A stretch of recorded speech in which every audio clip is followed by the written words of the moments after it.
Ada for moving out after supporting my brother for 10 years. It all started with hope, a simple dream shared between siblings.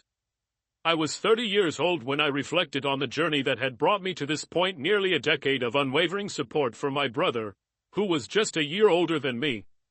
A 10-year span of my life, marked by sacrifice, responsibility, and a steady erosion of my own dreams and aspirations.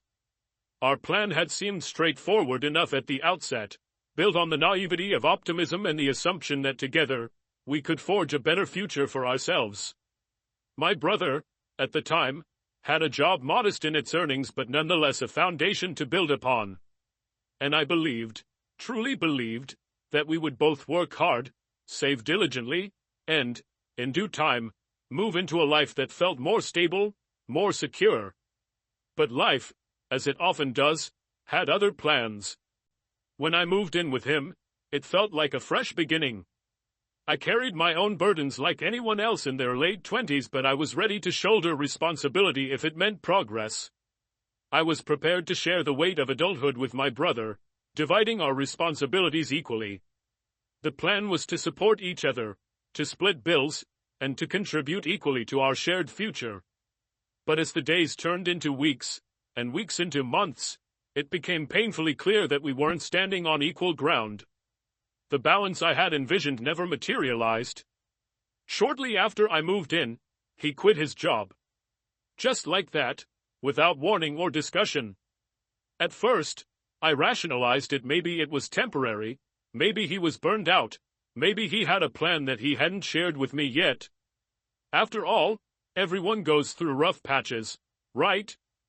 But as time stretched on, my hopeful assumptions crumbled under the reality that he had no intention of seeking new work. There were no applications, no interviews, no sign of effort.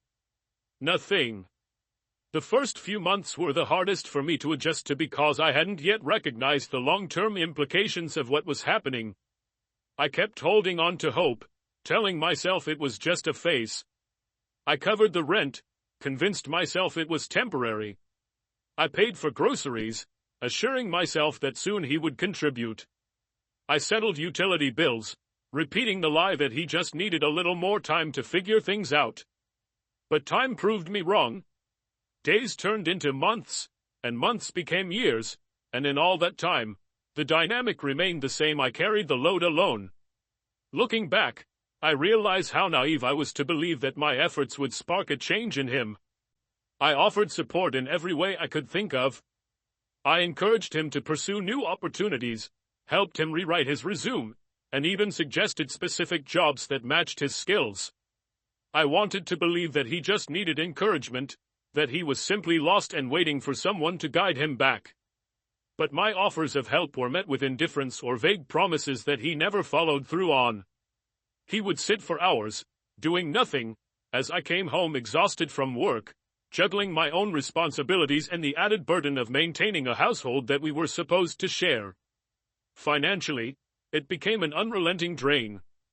The rent kept climbing year after year, utilities surged, groceries became more expensive, and through it all, I paid. Every month, I would see the majority of my paycheck vanish into bills that should have been split between us. My bank account suffered, my savings dwindled, and I started to feel the creeping anxiety of financial instability. Yet I stayed, holding on to the fragile belief that things would turn around. But it wasn't just the financial aspect that wore me down. It was the emotional toll of watching my brother sink deeper into apathy. His attitude became a mirror of his inaction. When I urged him to find work, he would shrug and dismiss my concerns with phrases that broke my heart. He'd say things like, "What's the point? Life is pointless anyway, or I won't be around much longer, so why bother?" I couldn't understand where this fatalism had come from. I remembered a time when he was full of life, before everything took this downward turn. I desperately wanted to pull him back to that place, to see him regain his sense of purpose, but he seemed intent on spiraling further into hopelessness. And through all of it, I continued to provide rent, groceries, utilities, and, most critically, his insulin. My brother is a type 1 diabetic, and his medication is essential for his survival. The cost of insulin alone would have been overwhelming for someone without insurance or a steady income, and I couldn't bear the thought of him going without it. So, I paid for it, month after month, ensuring that he never had to worry about access to the medication that kept him alive. It was a burden I carried willingly because I loved him, but it added another layer of financial strain to my already stretched budget. There were moments when I thought I was reaching him. Times when he would nod along as I spoke about the importance of stability, about the future we had once dreamed of building together.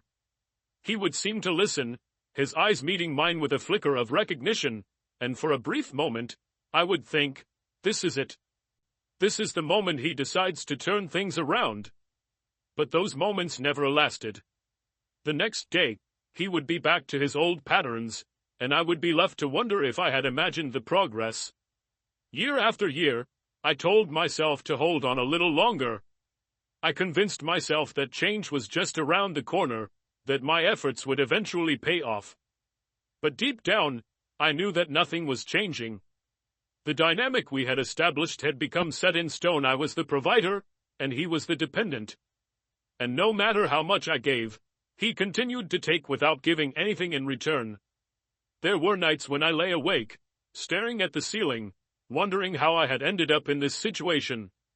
I thought about the dreams I had once held for myself, the career goals I had set aside, the places I had wanted to travel to, the life I had envisioned before all of this.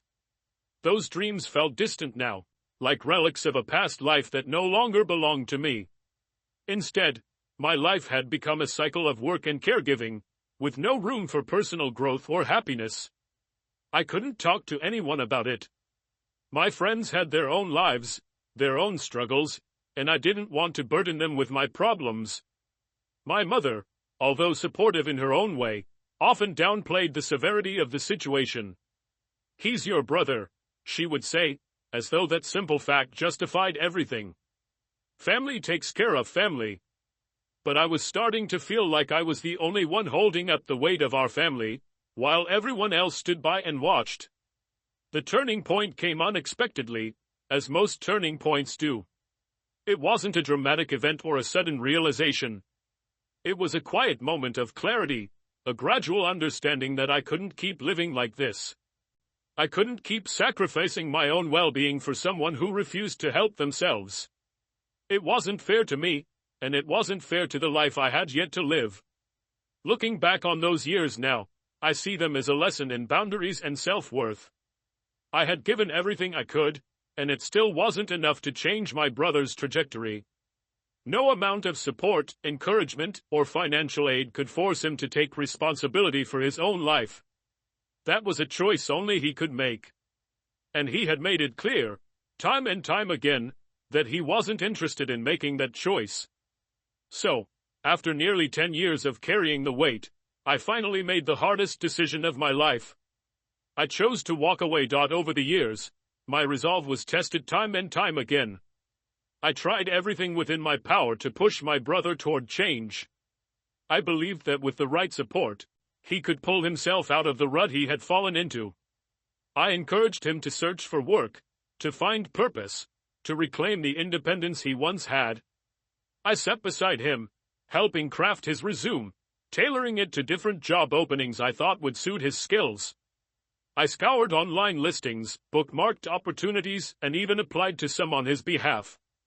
When interviews came up, which they rarely did, I coached him on what to say, how to present himself, and what employers might be looking for.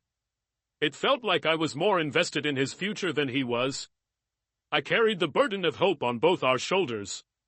But no matter what I did, it never seemed to stick. The cycle became painfully familiar. He would show a glimmer of interest at first, perhaps out of obligation or guilt, but that spark would quickly extinguish. The excuses would follow, each more disheartening than the last. "They're never going to call me back. What's the point? I'll just get fired again. I'm too old to start over." And worst of all, the one that cut me to the core every time I heard it, "I don't care anymore. I'm going to die soon anyway." At first, I chalked those statements up to frustration or temporary moments of despair. But as the years went on, I realized that he truly believed what he was saying. He had resigned himself to a fate he thought was inevitable, a slow decline, one day bleeding into the next, until there was nothing left. And that fatalism became a shield he used to deflect any responsibility for his own life. Why try if it was all going to end badly anyway? Why care if nothing mattered? His indifference was maddening, but even more than that, it was heartbreaking. I watched the brother I had grown up with, the boy who once had dreams, who once laughed and made plans for the future, transform into a hollow shell of himself. His health only made things worse. Being type 1 diabetic meant that his condition required constant management. Insulin was a necessity, not a choice. And it wasn't cheap. Without insurance, the cost of his medication was astronomical, and even with assistance programs, the expenses quickly piled up. I couldn't let him go without it. No matter how angry or frustrated I felt with him, I couldn't turn my back on his health. His life quite literally depended on it.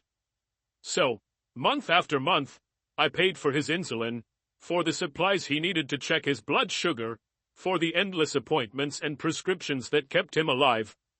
It wasn't just the financial strain, though, that was immense. It was the emotional toll of knowing that I was keeping someone alive who seemed to have no interest in living. It felt like I was fighting a battle on his behalf that he had already surrendered. I couldn't understand it. I had seen him at his best. I knew he was capable of more. But he refused to see it. His attitude became a toxic cloud that hung over everything, poisoning any attempt I made to lift him up.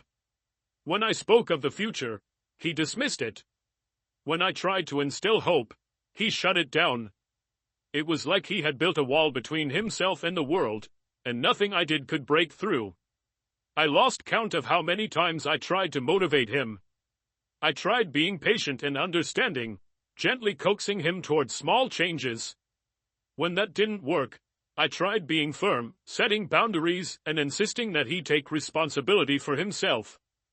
But it all fell on deaf ears. He would agree to something in the moment, only to backslide the next day. He promised to apply for jobs, to take better care of his health, to help around the house, but those promises were empty. His follow-through was non-existent. He wasn't interested in change, and deep down, I knew it. But I kept trying, because the alternative, giving up, felt too final, too cruel. I couldn't bear the thought of abandoning him, even if it meant sacrificing my own well-being. There were moments when I questioned myself, wondering if I was enabling him. Was I making things worse by continuing to support him? Would he ever take responsibility if I kept picking up the pieces for him? But every time I reached that point, I was pulled back by guilt. How could I abandon my own brother? How could I leave him without the insulin he needed to survive? The weight of that responsibility kept me tied to him, even as my own life unraveled under the strain. I tried to talk to him about his mental health, about the depression that seemed to grip him tighter with each passing year. But he refused to acknowledge it. "I'm not depressed," he would say. "I just don't care." It was infuriating, watching him reject every lifeline I threw his way. He had convinced himself that his life was beyond saving, and no amount of logic or persuasion could break through that belief. At times, I felt like I was living with a ghost, a shadow of the person my brother used to be. He rarely left the house, spent most of his days in front of the TV or scrolling mindlessly on his phone, and barely engaged with the world outside our small apartment. It was as if he had withdrawn completely, retreating into a world of apathy and self-destruction. And I was left to pick up the pieces, to keep everything running smoothly while he drifted further and further away. There were moments when I caught glimpses of the brother I used to know. Moments when he would crack a joke or smile at a memory we shared. In those fleeting seconds, I saw the potential for change, the possibility that he could reclaim his life. But those moments were rare, and they never lasted long enough to take root. It was like trying to catch smoke with my bare hands, intangible, elusive, impossible to hold onto. Despite everything, I kept going. I kept paying the bills, buying the groceries, and making sure he had his medication. I convinced myself that things would get better, that he just needed more time, more support, more understanding. But deep down, I knew that I was running on empty. My patience was wearing thin, my optimism was fading, and the cracks in my resolve were beginning to show. The guilt was relentless. Every time I thought about walking away, it clawed at me, reminding me of the promises I had made, the love I still felt for my brother despite everything. But the resentment was there too, growing quietly in the background. Resentment toward him for refusing to change, for taking my support for granted. Resentment toward myself for allowing it to continue for so long. I thought about what my life could have been if I hadn't taken on this burden.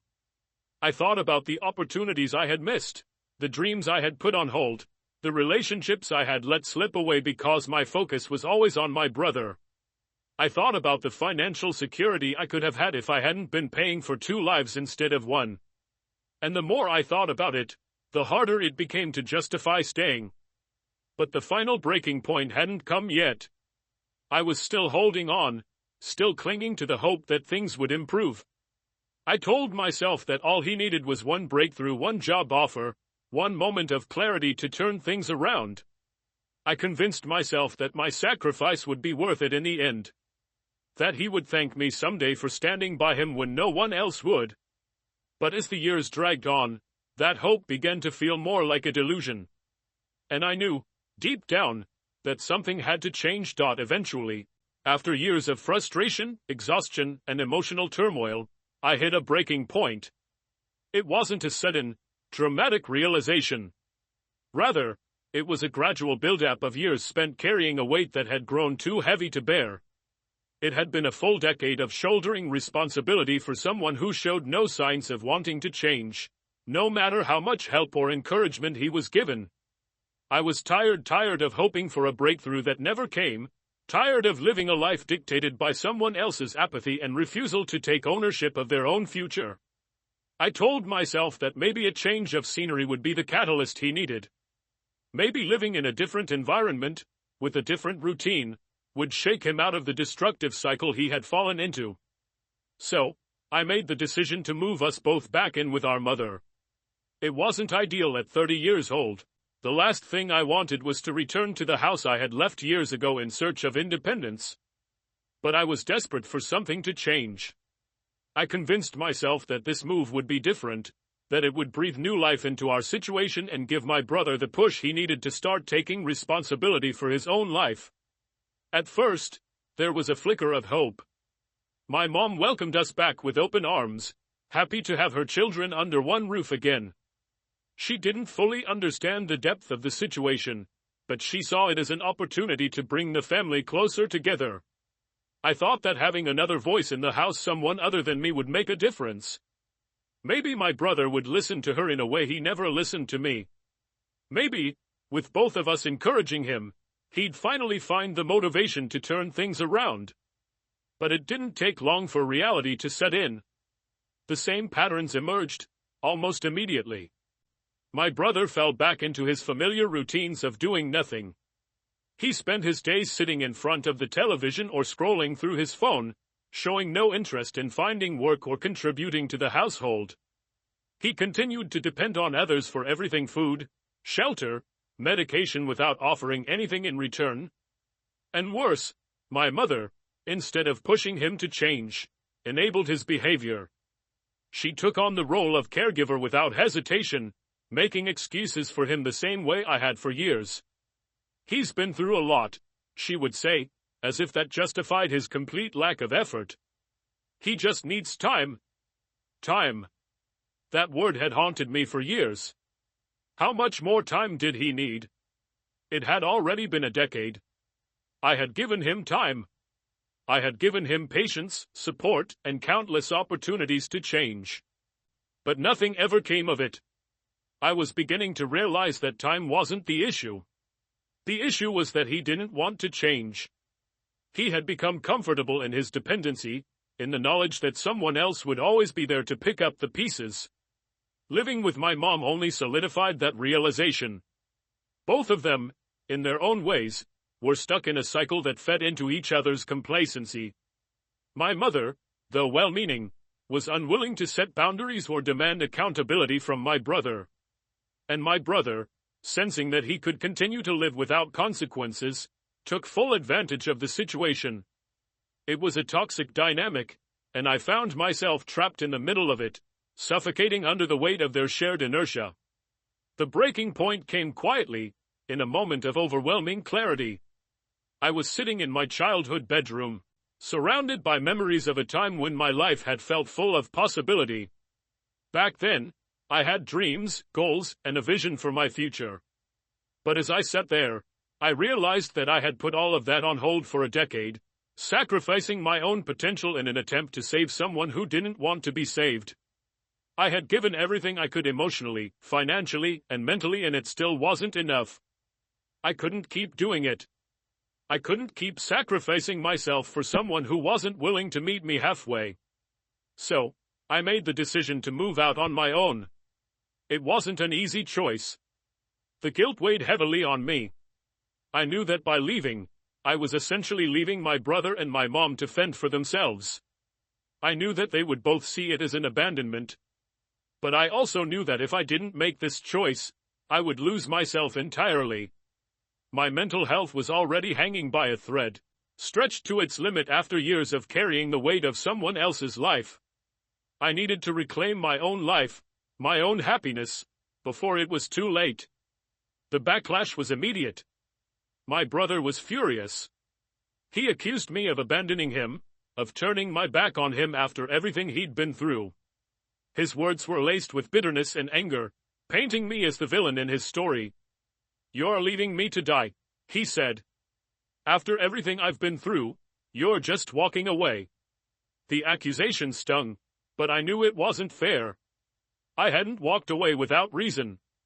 I had stayed for 10 years, 10 long, exhausting years doing everything in my power to support him. But I couldn't keep sacrificing my own future for someone who refused to take responsibility for theirs. I couldn't keep pouring from an empty cup. I had reached my limit, and I needed to put myself first for once. My mother, too, was upset. She didn't say it outright, but I could see the disappointment in her eyes. She had always believed that families should stick together, no matter what. And now, with me leaving, she was left to shoulder the burden of my brother's care alone. I felt guilty for putting her in that position, but I also knew that I couldn't let her guilt keep me trapped in a situation that was slowly destroying me. The weeks that followed my departure were difficult. I moved into a small apartment on my own, grappling with a mix of relief and overwhelming guilt. There were moments when I questioned whether I had made the right choice. I worried about my brother, about how he was coping without me there to manage everything for him. I worried about my mom, about whether she was handling the added financial strain of supporting him. But deep down, I knew that I had done what I needed to do for my own well-being. My brother continued to send me messages, each one more desperate than the last. He accused me of abandoning him, of leaving him to deal with everything alone. He painted himself as a victim, someone who had been dealt an unfair hand in life and was now being punished for it. But his messages never acknowledged the years of support I had given him. They never acknowledged the sacrifices I had made or the toll it had taken on me. In his mind, I was the villain, and he was the victim. My mother called less frequently. When she did, our conversations were strained. She avoided the topic of my brother, but I knew that things hadn't changed. He was still living the same way, still refusing to take responsibility for himself. And now, it was my mom who was left to pick up the pieces, just as I had done for so many years. The guilt lingered, but so did the relief. For the first time in a decade, I felt a sense of freedom, the freedom to focus on my own life, my own goals, without the constant weight of someone else's needs dragging me down. I started to rediscover the things that brought me joy, the dreams I had put on hold for so long. It wasn't easy, but it was necessary. In time, I came to realize that choosing myself wasn't an act of cruelty. It was an act of survival. I had given everything I could, and it still wasn't enough to change my brother's life. That was a choice only he could make.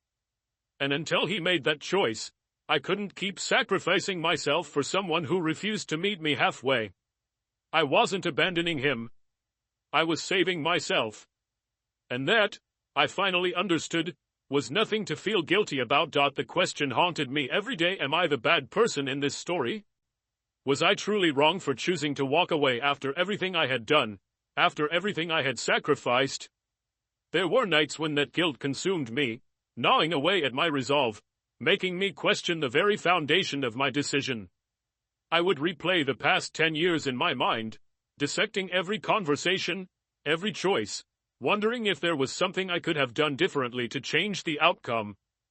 But no matter how many ways I twisted the narrative, I always came back to the same conclusion: I had given more than enough. I had given years of my life to someone who refused to help himself. And I couldn't keep pouring from a well that had long since run dry. Still, there were moments when I felt the familiar pang of guilt, a deep ache in my chest that made me second-guess everything. I'd think about my mom, who was now left to carry the weight I had shouldered for so long. I worried about how she was coping emotionally, financially, mentally. I knew my brother hadn't changed, that he was still dependent, still making excuses, still trapped in the same patterns of apathy and despair. And now, she was the one dealing with it all. That thought alone kept me up at night. I hated the idea of her being burdened by the same helplessness and frustration that had consumed me for years. But I also knew that I couldn't go back. I had made my choice, and it was one I needed to stand by for the sake of my own mental health and future. I wasn't abandoning my family out of selfishness or cruelty. I was simply choosing to live to give myself the chance to build a life beyond the constant weight of someone else's needs.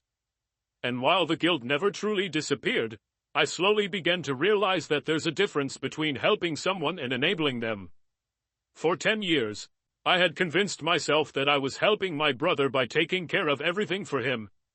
But in reality, I had been enabling his behavior, allowing him to sink deeper into his own despair without ever facing the consequences of his choices. He never had to try, because I was always there to catch him when he fell. By stepping away, I was forcing him to confront his own life for the first time in a decade. Whether he chose to change was entirely up to him now. I had done everything I could, and it wasn't my job to save him anymore. That realization brought a bittersweet kind of peace, a quiet acceptance that I couldn't control someone else's choices, no matter how much I loved them. The backlash from my brother continued for months. His messages grew more erratic, more desperate, swinging between guilt-tripping and outright anger. One day, he would send me a long message about how I had abandoned him, accusing me of leaving him to suffer alone. The next, he would send a curt, passive-aggressive text, pretending he didn't care at all. It was a pattern I had seen before, the same emotional manipulation he had used on me for years to keep me from walking away. But this time, I didn't fall for it. I read his words with a detached sadness, understanding that they came from a place of fear and bitterness. He was lashing out because he didn't know how to cope without me. But that wasn't my responsibility anymore. My mom, too, struggled with the new reality.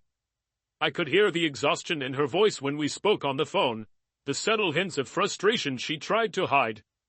She was doing her best to manage my brother's needs, but I could tell that she was starting to see what I had been dealing with all those years. She never outright blamed me for leaving, but I knew she wished I had stayed. Family, in her eyes, was meant to stick together, no matter what. But what she didn't understand, or perhaps refused to acknowledge, was that sticking together shouldn't mean sacrificing your entire life for someone else's refusal to take accountability. As time passed, I started to feel lighter. The crushing weight of responsibility that I had carried for so long began to lift, little by little. I focused on rebuilding my life, finding joy in the things I had once put aside. I explored new hobbies, spent time with friends I had neglected, and rediscovered the parts of myself that had been buried under the years of caregiving. It wasn't an instant transformation. There were still days when I struggled, when the guilt and doubt crept back in. But those moments grew less frequent over time, replaced by a quiet sense of freedom and peace. I also began to see my worth in a way I hadn't before. For years, I had defined myself by what I could do for others, by how much I could give, how much I could sacrifice. I had tied my sense of value to my ability to care for my brother, believing that my role in his life was what made me worthy. But now, I was learning that my worth wasn't tied to anyone else's needs. I was worthy simply because I existed, because I had dreams and goals in a life that deserved to be lived fully. That realization was liberating in a way I hadn't expected. As for my brother, I don't know if he ever truly changed. I'd like to believe that my decision to step away forced him to confront his reality, to take ownership of his life. But I also know that change is something only he can choose for himself. I can't make that choice for him. I never could. All I could do was give him the opportunity to stand on his own, even if it meant stepping out of the picture. Looking back, I don't regret my decision. It was one of the hardest choices I've ever had to make, but it was also the most necessary. I had spent a decade giving everything I had to someone who didn't want to change, and it nearly broke me. Walking away wasn't an act of cruelty, it was an act of self-preservation. And while I still feel compassion for my brother, I also know that I deserve compassion too. I deserve a life that isn't defined by someone else's refusal to take responsibility. In the end, I've come to accept that I wasn't the villain in this story. I was someone who loved deeply, who gave everything I had in the hopes of making a difference. But there comes a point when love alone isn't enough to save someone. There comes a point when you have to choose yourself, not out of selfishness, but out of a fundamental need to survive. And that's what I did. I chose to live. I chose to reclaim my future, to let go of the guilt and shame that had kept me trapped for so long. I chose to move forward, knowing that my worth isn't measured by how much I sacrifice for others, but by how I choose to care for myself. So, am I the bad person? No. I'm just someone who finally realized that it's okay to put yourself first. It's okay to walk away from a situation that's hurting you. It's okay to choose your life after years of giving it away to someone who refused to change. And for that, I will never apologize. I've given enough. And now, I'm choosing to move forward, not with bitterness or regret, but with hope. Hope for a future that is mine to build, a future that no longer carries the weight of someone else's choices. A future where I finally get to be free.